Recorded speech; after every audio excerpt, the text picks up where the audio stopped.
makulay. Kwentong may saysay. Balitang malinaw. Tinig ng katotohanan sa radyo. Kahit! Magandang araw Pilipinas! Ako si Luke Ilagan. At ako naman si Jelon Gabi. Inyong lingkod, Radyo Kahit. Sa ulo ng mga nagbabagang balita. Isang truck sumalpok sa poste ng Binangonan Rizal. 2 sugatan. Dating Pangulong Rodrigo Duterte inaresto at isinailalim sa ICC custody kaugnay ng war on drugs. 2024 Sports Festival ng ICCT Colleges ginanap sa Marikina City Sports Park. Isa sa pinaka-inaabangang big event ng ICCT na Sports Festival 2025 na lalapit na. Cinemalente Media and Film Festival 2025 na lalapit na. Lahat ng yan ay matutunghayan ngayon dito lang sa Radyo Kahit. Tinig na makulay, kwentong may saysay. Radyo Kahit! Para sa ating local news, isang truck sumalpok sa poste ng Binangonan Rizal. 2 sugatan. Narito si Gia Hernale para sa karagdagang impormasyon. Sugatan ng isang driver at pahinante nito matapos bumangga ang sinasakyang dump truck sa Barangay Palangoy, Binangonan, Rizal noong March 7 ng hapon. Ayon sa Binangonan Municipal Disaster Risk Reduction Management Office, galing Antipolo ang dump truck na may kargang graba. Pasado alas 2 ng hapon nang sumalpok ito sa poste ng kuryente, nakaparadang jeep at isang bahay habang bumabaybay sa Quarry Road. Tumagal ng halos 3 oras ang itinagal bago na-rescue ang driver na naipit matapos lumagsak ang poste ng kuryente. Nagtamo rin ng minor injuries ang pahinante neto. Ayon pa sa Binangonan DRRMO, namatay umano ang makina ng truck kaya nawalan sila ng kontrol ayon sa pahinante. Para sa ating national news, dating Pangulong Rodrigo Duterte inaresto at isinaalalim sa ICC custody kaugnay ng war on drugs. Para sa mas detalyadong impormasyon, narito si Lance Casimiro. Noong Marso 11 taong kasalukuyan, inaresto si dating Pangulong Rodrigo Duterte sa Ninoy Aquino International Airport matapos bumalik sa Hong Kong. Ang pag-aresto ay naibase sa isang warrant na inilabas ng International Criminal Court kaugnay ng mga paratang ng Crimes Against Humanity na may kinalaman sa kanyang kampanya laban sa droga. Matapos ang pag-aresto, agad siyang inilipad patungong Hague, Netherlands upang humarap sa ICC. Kinabukasan lang din ng araw na yon, formal siyang isinailalim sa kustodiya ng korte. Sa kanyang unang pagdinig noong Marso 14, lumabas si Duterte sa pamamagitan ng video link. Bagamat iginiit ng kanyang abogado na siya ay dinukot at dinala sa ICC ng labag sa kanyang kalooban, itinuloy pa rin ang mga nasabing proseso.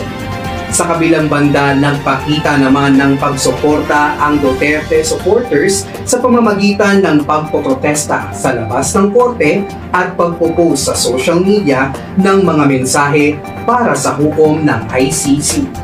Gayunpaman, nagbabala ang ilang eksperto na ang ganitong mga aksyon ay maaaring makaapekto sa kaso ng dating Pangulo.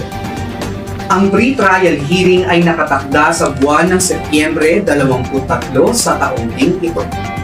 Ito ay naglalayong bigyan ng hustisya ang mga biktima ng War on Drugs campaign sa Pilipinas at magsisilbing mahalagang hakbang tungo sa pananagutan sa pandaigdigang antas.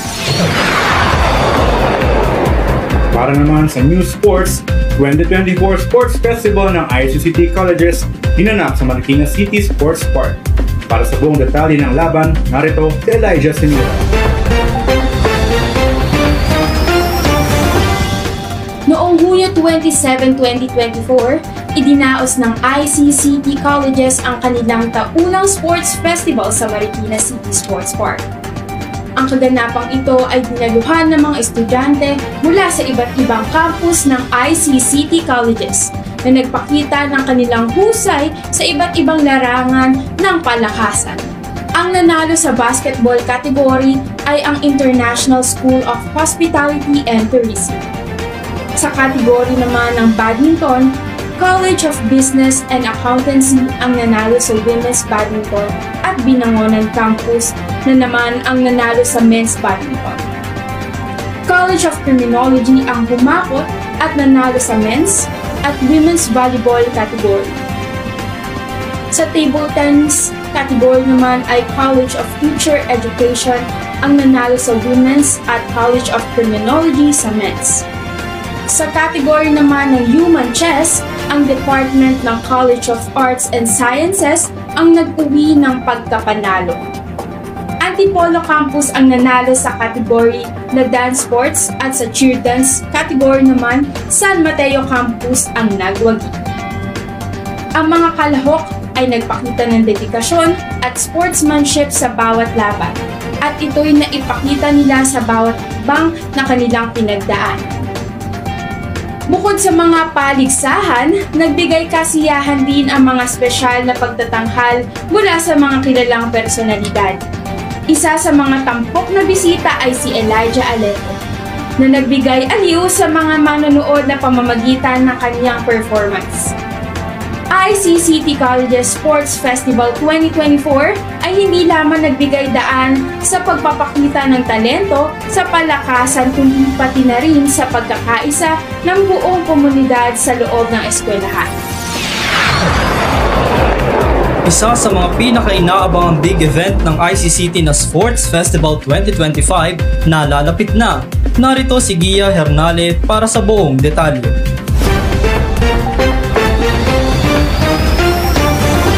Nalalapit ng Sports Festival 2025, ang mga colleges department ng ICCT ay opisyal na nagsimulang maghanap ng kanilang mga representatives. Ang nasabing event ay maiba't ibang sports category: basketball, badminton, men's and women's volleyball, table tennis, human chess, dance sports, at ang pinaka-inaabangan ng lahat, ang cheer dance. Muli magpapasiklab ang mga estudyante upang ipakita ang kanilang lakas at galing sa mga nasabing sports. Ang pagdiriwang na ito ay patunay ng dedikasyon ng institusyon sa pagpapalakas ng pisikal na kalusugan at sportsmanship ng mga estudyante. Patuloy nating abangan ang iba pang mga update habang papalapit ang nasabing event. Para naman sa balita sa loob ng eskwelahan, Cinemalente Media and Film Festival 2025 nalalapit na. Narito si Lance Casimiro para magbalita. Inanunsyo na ng Mass Communication Society ang 30th Cinemalente Media Festival noong Hunyo 9 taong kasalukuyan. Ito ang pinaka-inaabangan at pinakamalaking media event ng pamantasan. Itatampok dito ang iba't ibang kategorya, kabilang ang short filmmaking, documentary, student-story, music video, at radio broadcasting. Matutunghayan natin muli ang iba't ibang produksyong magpapakita ng kanilang galing at talento sa larangang ito. Para sa karagdagang impormasyon, i-follow lamang ang official page ng Mass Communication Society sa kanilang Facebook page.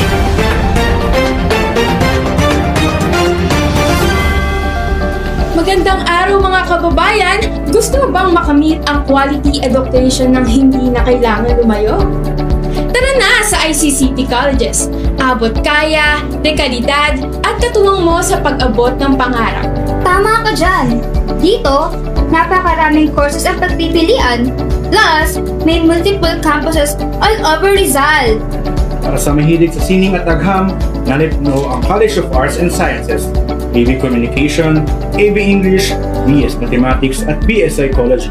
Sa mga future business leaders, nandito ang College of Business and Accountancy, BS Accountancy, BS Accounting Technology, at BS Business Administration. Para sa tech savvy, may College of Computer Studies, BS Computer Engineering, BS Computer Science, at BS Information Technology. Passionate sa public service, College of Criminology and Public Safety. BS Criminology at BS Public Safety. Future teachers, College of Education, BS Elementary Education, at BS Secondary Education. Aspiring engineers, College of Engineering. BS Computer Engineering at BS Electronic Engineering. Interested sa medical field, College of Health Sciences, BS Medical Technology. Mahilig sa travel at very accommodating, College of Hospitality and Tourism Management. BS Hotel and Restaurant Management at BS Tourism.